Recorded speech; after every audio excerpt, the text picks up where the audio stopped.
তো এটা left hand side এবং রাইট হ্যান্ড সাইড প্রমাণ করতে বলছে।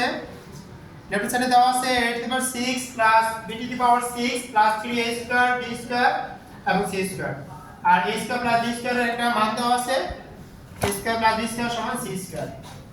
এখন এটাকে অবশ্যই ভাঙাতে হবে a স্কয়ার করে এটাকে কিউব দিতে হবে। তাহলে আমরা কি পাবো 2 into 3 পাওয়ার 6 হবে 2 দুগুণ 6। এটার বলে একই অবস্থা b স্কয়ারের উপরে হোল কিউব দিতে হবে, তাহলে b টু দি পাওয়ার 6 হবে। আর এটা যা আছে তাই রাখতে হবে আমাদেরকে। এর কারণটা কি? এর কারণটা হলো আমরা এটাকে এখন a ধরবো, এটাকে এখন b ধরবো, তাহলে a cube plus b cube. a cube plus b কিউবের একটা অনুসিদ্ধান্ত আছে আমরা জানি a plus b whole cube minus 3ab into a plus b। এখানে মনে রাখতে হবে এর উপরে যে স্কয়ার আছে এই স্কয়ার সহ a, b এর উপরে যে স্কয়ার আছে এই স্কয়ার সহ b, তাই a plus b whole cube minus 3ab into a plus b।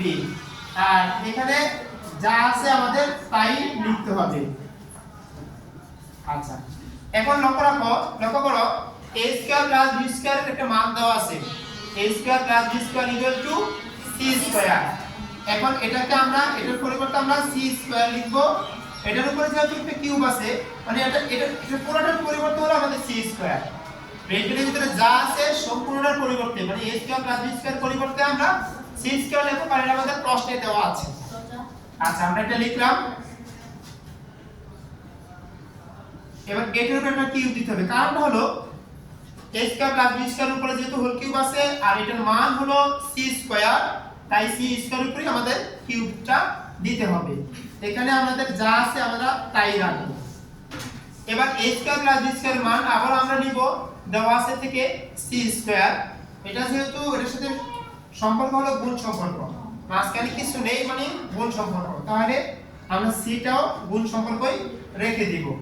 আর আগের মতোই প্রশ্নে এখানে দেওয়া আছে সেটাই আমরা লিখব। এখন লক্ষ্য করো 3a square plus 3a square b square c square এটা হলো প্লাসের, আবার minus 3a square plus a square b square এবং c স্কয়ার। তাহলে এই প্লাসের 3 আর এটা মাইনাসের 3 বাদ যায় টোটালটা। এখানে আমরা যখন যোগ বিয়োগ করি 3 3 এটা কি হয় 0 হয়। আবার 3 এর সাথে যদি এরকম দেখি 3a 3a এটা ইকুয়াল টু 0 হবে। এখানে যদি 3 এর সাথে ab দেই -3ab দেই এটা ইকুয়াল টু কি হবে 0 হবে। অর্থাৎ এই টোটালটা হবে বাদ যাবে। তাহলে কাটা দেওয়ার দরকার নেই, জাস্ট এভাবেই বাদ দিতে হবে, এটা থেকে বিয়োগ করে চলে যায়। এখানে থাকে c টু দি পাওয়ার 6, কারণ পাওয়ার উপরে আবার পাওয়ার থাকলে সেটা সরাসরি গুণ করতে হয়। আবার এটা নয়, আবার এটাকে এরকম ভেবে না যে 2 দিয়ে কিউব দিলে যেরকম আমরা কি হয় 8 হয়, অর্থাৎ 2 তিনবার গুণ হয়। পাওয়ার উপরে পাওয়ার দিলে কিন্তু এরকমটা না, পাওয়ার উপরে পাওয়ার দিলে কিন্তু সরাসরি গুণ হয়। তার মানে এখানে 2 এর উপরে 6 হবে, ব্যাপারটা কিন্তু এরকমই।